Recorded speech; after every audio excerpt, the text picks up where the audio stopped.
Flying V mga katods, dito tayo ngayon sa AMA Welding Shop. Dati itong Family Virgo Welding Shop. Yan. Dito ako pinagawa yung aking sidecar. Yan si Mark mga katods. Ito na yung aking sa AMA Welding Shop. Ito pag stainless, puro stainless. Ganda. Di ba tapos? Kaya sa Sabado yan. Ako na. Isasalpak na yan, brako. Stainless.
Ganda!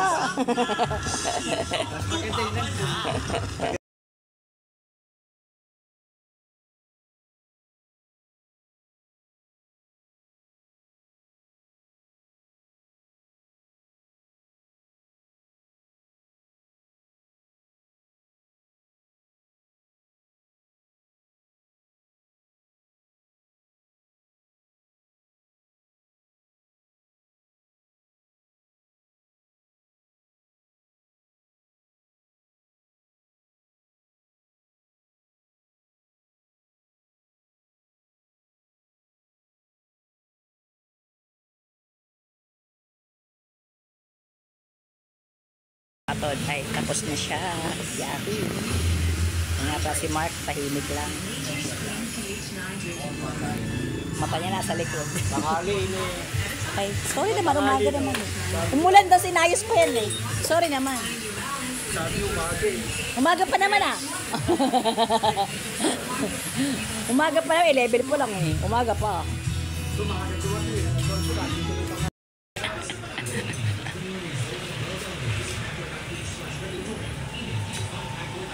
Dito lang yan sa Patawas. AMA Welding Shop.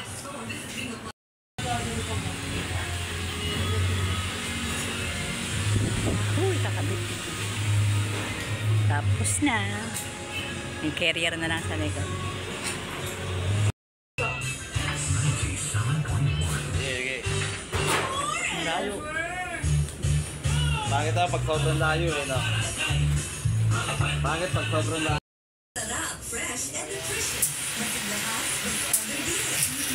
Na-align. Yan para mag-align mga katods. Okay na lang. Tapos na.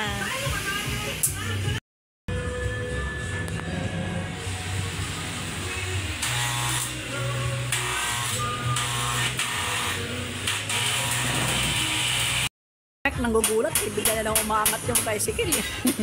Nang pasapasabi.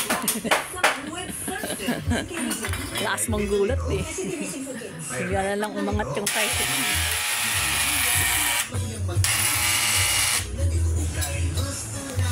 Hindi na lang mga katol.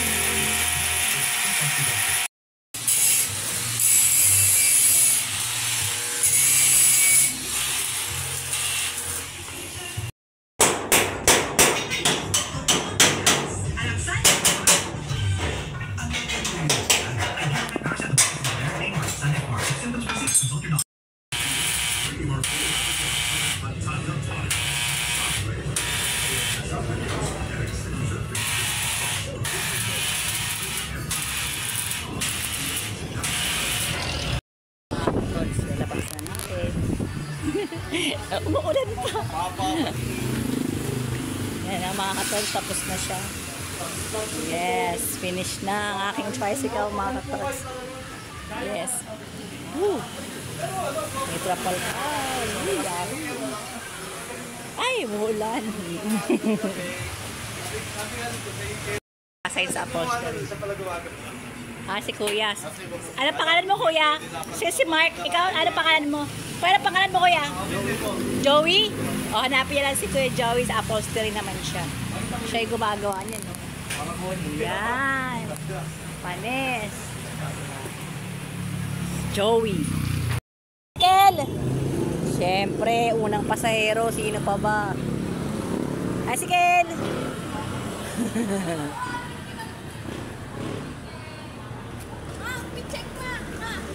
Outfit check.